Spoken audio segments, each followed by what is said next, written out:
Vamos a hacer un shiur un poquito diferente, pero que es importante para la época que nos toca vivir, como veremos enseguida. Hoy es 5 de Nisan. Nos cuenta el Rebbe anterior. Mi abuelo, el Rebbe Maharaj, comentó la declaración de nuestros sabios. Los sabios dicen en el Talmud, no es el lugar del hombre el que lo glorifica, en hebreo se dice mejabdo, que enseguida lo vamos a explicar, sino que es el hombre quien glorifica su lugar. ¿Y cómo lo explicó? De la siguiente manera. Primero, kabod puede traducirse de dos maneras, como hígado. Hígado se dice en hebreo kabet. En hebreo tenemos muchas palabras que se escriben igual, pero la puntuación es diferente, entonces cambia la traducción de la palabra. No obstante, siempre hay una relación, siendo que son las mismas letras, hay una relación entre una traducción y la otra.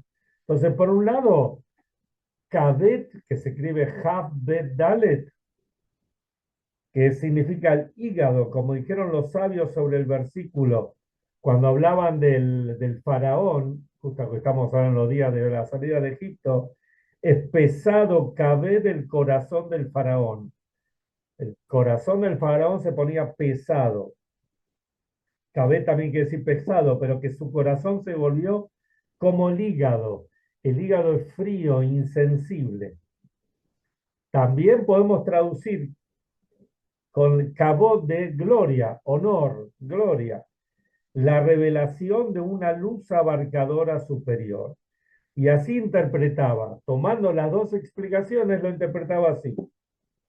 No es el lugar el que da cabet, es decir, desmoraliza, enfría, como en el primer significado de cabot al hombre, sino que es el hombre quien glorifica su lugar, pues se le concedió la fuerza y el poder de iluminar su hogar con la luz de la Torá y el servicio a Hashem.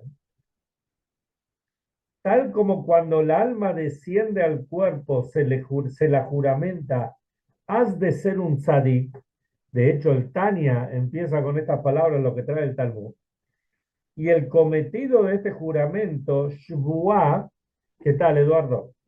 El cometido de este juramento es saciar. Y acá tenemos otro juego de palabras.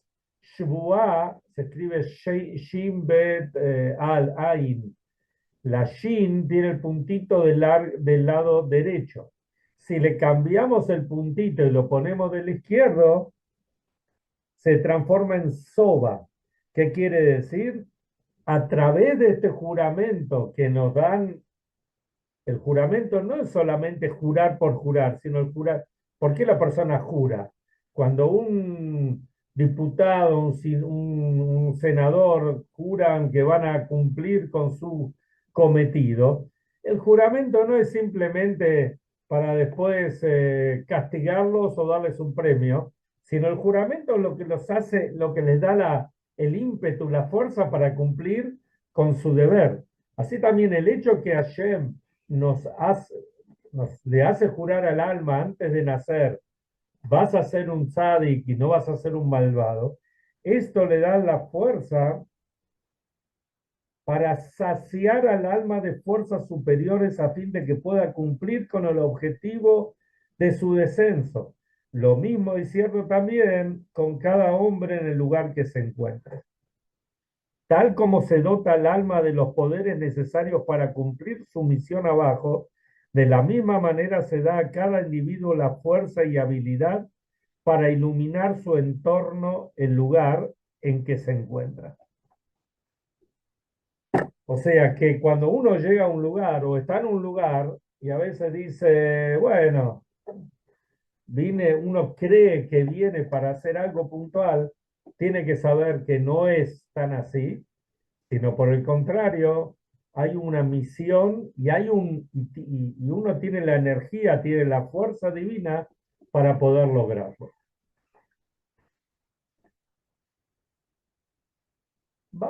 Estamos viviendo épocas muy, se puede decir hasta dramática, ¿no? Cómo se van sucediendo los hechos.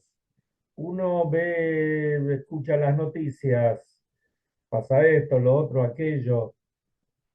Los que están en Israel permanentemente ven, abren los ojos y ven milagros al este, al oeste, al norte, al sur, arriba, abajo, por donde sea, se ven los Nisim Beniflaot, los milagros y maravillas. Pero vamos a hacer un poco de historia. Y para poder hacer historia, les voy a contar cómo era, porque tiene que ver obviamente con lo que les voy a contar, cómo era un Simchat Torah en lo del Rebbe. Y esto les puedo contar lo que yo viví, pero miles de personas lo vivieron.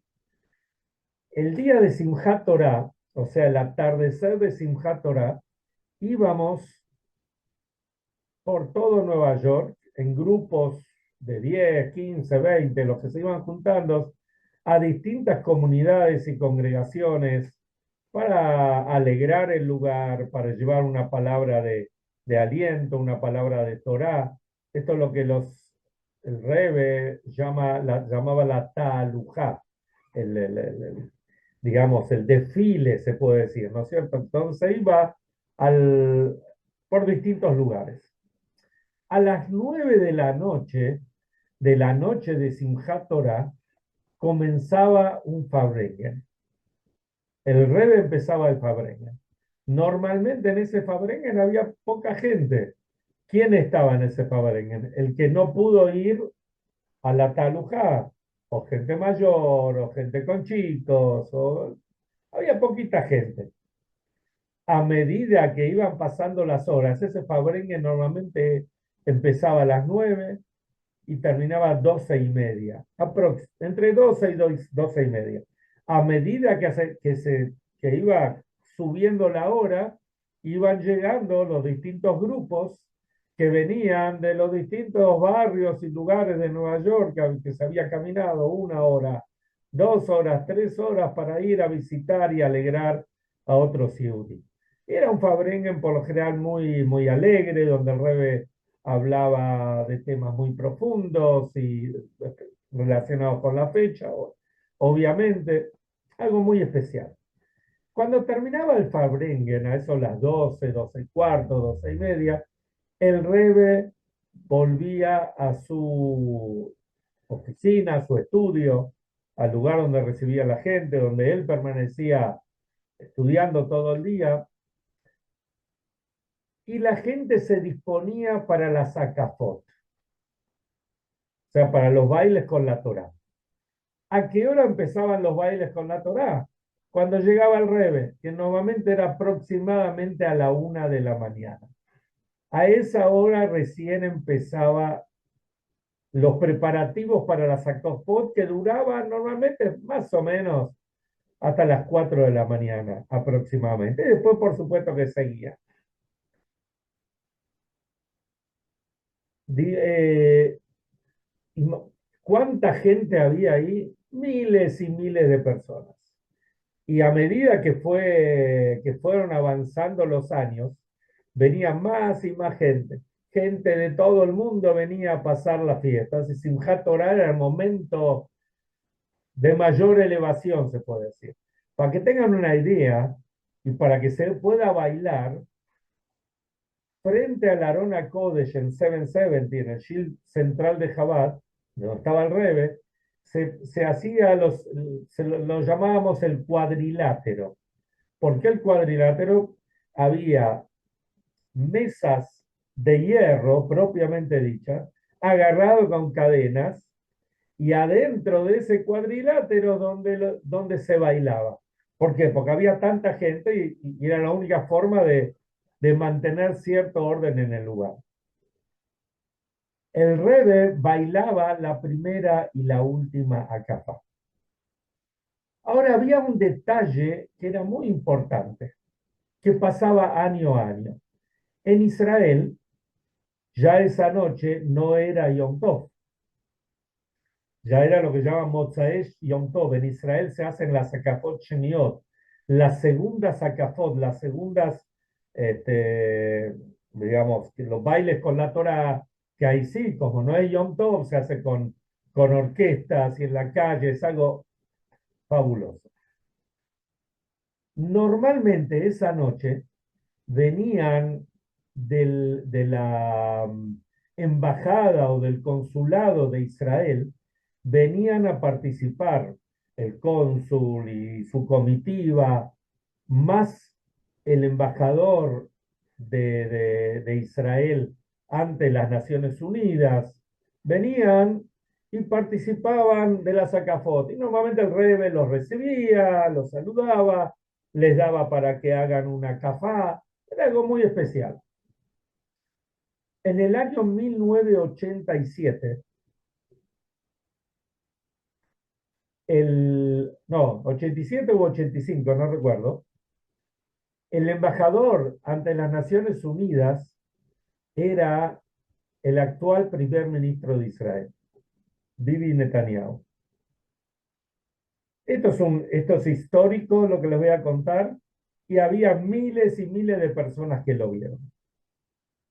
La gente, bueno, cuando llegaron ellos, era justo antes de la Sacafot, cuando el Rebbe entró, ellos ya estaban en 770, en el templo, estaban en el lugar donde se iba a acercar al Rebbe, y el Rebbe normalmente los saludaba, charlaban, intercambiaban saludos 1 o 2 minutos, y después ellos se iban a un costado, o sea, a un lugar asignado, hasta que bailaban con la Torá. Pero ese año pasó algo sorprendente, que nunca pasó en toda la historia del liderazgo del Rebbe, y ninguno de los Rebes calcula. El Rebbe se puso a hablar con Netanyahu. 1 minuto, 2 minutos, 3 minutos. Creo que no sé si 40 o 45 minutos el Rebbe estuvo hablando con Netanyahu en ese momento. Netanyahu era un muchachito. Calculen, 40 años, hoy creo que tiene 77, 78. 40 años atrás tenía 38 años, 37 años, más o menos. Muy joven para un diplomático. El Rebbe, bueno, ¿qué hablaron? Ahora, ustedes pónganse a pensar. Había, no sé, 6.000, 8.000 personas en el lugar, entre los hombres, más las mujeres. Subía, digamos, todo el vapor subía de tanta gente que había. Y el Rebbe, que lo podía ver, si quería decirle algo a Netanyahu, lo podía haber citado y charlan en su oficina tranquilos, ¿no? El Rebbe paró, no comenzó la Sacafot para decirle todo lo que quería decirle a Netanyahu. Dentro de los que lo acompañaban, los que estaban ahí con Netanyahu, estaba el rabino Gershon Jacobson, que es el padre, que ya fallecido, el padre de los rabinos Jacobson de hoy en día, Simen, Yossi, etc. Esto lo contó Yossi, uno de los hijos, porque después le preguntó al padre. Él estaba ahí. ¿Por qué él estaba ahí? Porque él era uno de los que organizaban la comitiva. Él era el representante, él era un periodista, aparte de ser un hasid con barba, etcétera, era periodista. Y él escribía para el diario Yediot Haronot, y digamos que era como el corresponsal en Nueva York, y contaba lo que pasaba en las Naciones Unidas y lo que pasaba en general.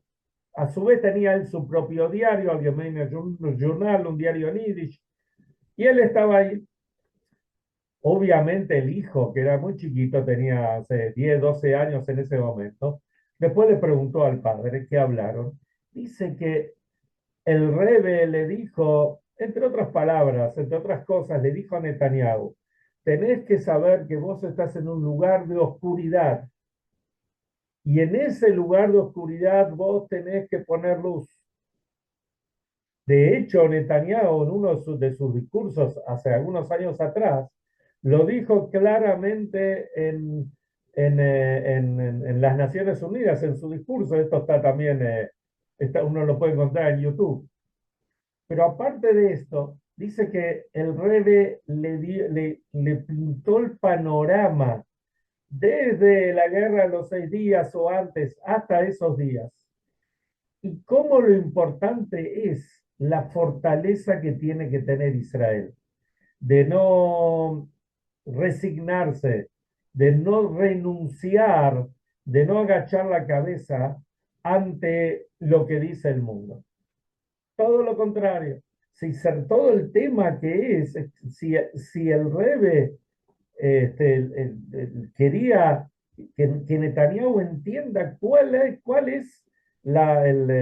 digamos, la forma, como la actitud que tiene que tener Israel para encarar todo este proceso. Cuenta el rabino Jacobson que hace un tiempo alguien le escribió, ¿por qué el Rebe realmente hizo esto? Porque el Rebe estuvo tanto tiempo hablando con Netanyahu. Entonces, obviamente que él no puede decir por qué. Si el Rebe hubiese querido, lo hubiese dicho el Rebe mismo. Pero a él se le ocurrió después de lo que pasó estos últimos años. Casi 40 años después. Una noche, una mañana de Simchat Torah pasó lo que pasó en el 7 de octubre de 2024, ¿no? Todo lo que pasó. Y uno puede entender de que por qué en ese momento tenía que hablarle, porque bueno, un tzadik siente, un tzadik ve, un tzadik es, por algo es un líder mundial, un líder de Am Israel. Y el líder se tiene que preocupar por todos y especialmente por lo que pasa en nuestra querida tierra de Israel, en Eretz Israel, donde tiene que haber una actitud muy fuerte, una actitud tanto del lado ejecutivo, de tener un ejército fuerte y de ir al frente y no claudicar, etcétera, etcétera, y a su vez tener la fortaleza y la conexión con Hashem, de que esta es nuestra tierra y esta es la que tenemos que defender. Llámale, sea cual sea el tema, llama la atención. Lo que el Rebe no hizo con ninguno, hizo con esta persona. Tal vez el Rebe sintió, el Rebe vio, el Rebe entendió qué es lo que va a pasar. Y esto es algo abierto. Esto no es algo que fue a escondidas, que estuvo reunido con Netanyahu media hora, 1 hora, 2 horas. No, esto fue abiertamente para que todo el mundo lo vea. Esto es algo que llama mucho la atención. Lamentablemente se cometieron muchos errores en el curso de los años, que esos errores llegaron a la situación que estamos ahora. Pero por el otro lado, es la oportunidad que se tiene para poder pasar al frente, para poder borrar de la, de la tierra a los enemigos, a los que quieren borrar al pueblo de Israel. Miremos la historia de Purim, cuando Mordejai a Tzadik le dice a Esther, este es el momento que tenés que ir a hablar con el rey. Entonces ella le dice, mirá, hace ya más de un mes que el rey no me llama, y si lo agarro medio enojado me puede mandar a matar. Entonces Mordecai le dijo, mirá, la salvación va a venir de todas maneras, pero vos estás en este puesto, vos tenés que ir a hablar. ¿Y quién dijo? Así dice la Megilá, está escrito, esto lo podemos ver todos. ¿Quién dice que todo el motivo que llegaste al reinado es por esto que tenés que hacer? Y de hecho la salvación vino ahí, a pesar de las dificultades. El momento que Esther le va a hablar a Hashverosh, al rey, es un momento dramático. Es un momento donde estaba firmado y sellado el decreto del rey de aniquilar a todo el pueblo de Israel en un solo día. No, no, no es chiste. Así que hoy vemos Puri, nos disfrazamos y cantamos y tomamos, está todo muy lindo. Pero el momento era un momento recontra dramático. Y este es el momento que estamos viviendo ahora. Y el líder es Netanyahu. Y el Rebe ya le habló a él abiertamente hace más de 40 años o 40 años. Un detalle interesante. El embajador de Estados Unidos en Israel se llama Mike Huckabee, algo así, no sé si se dice así, pero Mike Huckabee. Esta persona es un gran, no es un yehudí, es un gran admirador de Israel. Él tiene una hija que se llama Sarah Huckabee Sanders. Así se llama la hija. Lo pueden googlear. La hija es la gobernadora actual de Arkansas. Arkansas. Arkansas, el mismo estado que son los Clinton. Y ella contó en un discurso público, esto también lo pueden encontrar, ella contó en un discurso público que el padre, Mike Huckabee, estando en el búnker en Israel, porque el hombre está en Israel, le escribió una carta a Trump y le escribe, que se ve que son amigos, y le escribe, mira, Dios te está dando una oportunidad que ustedes, esto lo vimos todos. ¿Se acuerdan que unos meses antes de las elecciones en Estados Unidos, Trump estuvo a punto de recibir un balazo y se salvó porque corrió justo la cara y le rozó la oreja? ¿Saben? Esto es un micrón, en la mira del rifle debe ser menos de 1 milímetro. Entonces él le escribe en la carta, esto lo dice la hija públicamente al gobernador de Arkansas, le dice, Dios te dio una oportunidad para que hagas lo que tener que hacer. Y le cuenta sobre los milagros, sobre que Hashem eligió al pueblo de Israel y los milagros que están pasando ahí. Y ella cuenta que, y empieza a hablar de una chica no judía, que a los 12 años el padre la llevó a visitar Israel y le mostró un montón de lugares en Israel. Y después la llevó a Yad Vashem. Sabemos de Yad Vashem, el museo del Holocausto, digamos, ahí en Jerusalén. Y cuando salieron de ahí, entonces el padre le dijo, escribí algo, porque hay un libro que se puede escribir. Y ella, ¿qué escribió? Ella escribió, ¿cómo puede ser que pase esto? Y no hay que permitir que vuelva a pasar algo. Dice la gobernadora, esa chica soy yo. Y mi papá es el que me llevó a ver a Israel. Les estoy contando algo que ella lo contó estos días. Entonces, vemos que son días muy emotivos, pero esto no es un shiur que uno está contando, digamos, la actualidad de política o real o un corresponsal de guerra. No estamos hablando de eso. Estamos viendo de la visión del Rebbe para todos nuestros días. ¿Cuántas cosas vimos que el Rebbe dijo, o Rebbeim dijeron, o que están escritas en el Tanaj, etcétera, que se están cumpliendo en estos días? Pero algo tan directo como el Rebbe le dijo a Netanyahu, yo por lo menos no conozco y no he visto. Y esto es lo que justamente tiene que ver con el Shabbat que viene ahora. El Shabbat que viene ahora se llama Shabbat Agadol. ¿Por qué se llama Shabbat Agadol, el gran Shabbat? Porque hubo un milagro muy grande. Hashem le dijo ese año, le dijo a Moshe, que le diga al pueblo de Israel que tomen un corderito.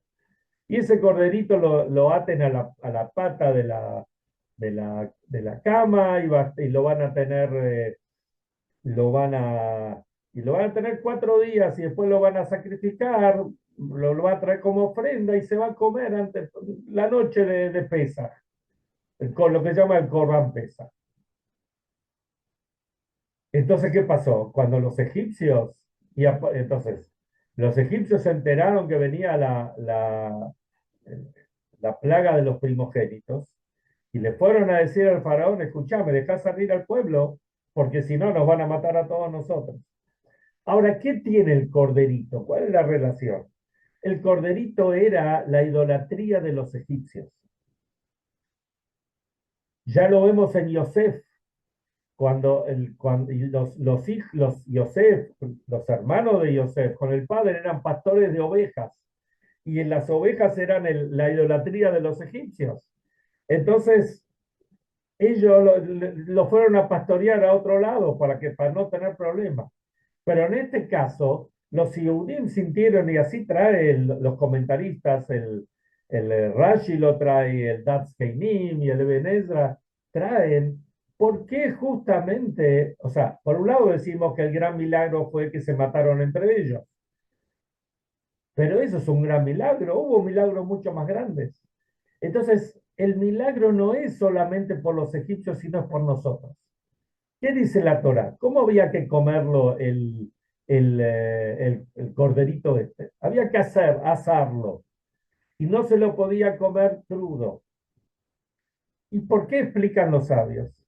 Porque si nosotros, digamos, si lo hacemos a la cacerola o hervido, o lo comemos medio crudo, entonces pasa medio desapercibido. Nadie se va a enterar que estamos comiendo a la idolatría de los egipcios.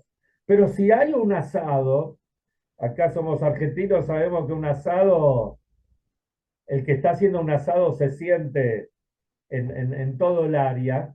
Entonces temían que van a hacer un asado, los egipcios se van a enojar y van a tener problemas, lo van a venir, lo van a matar, lo van a discutir, etcétera.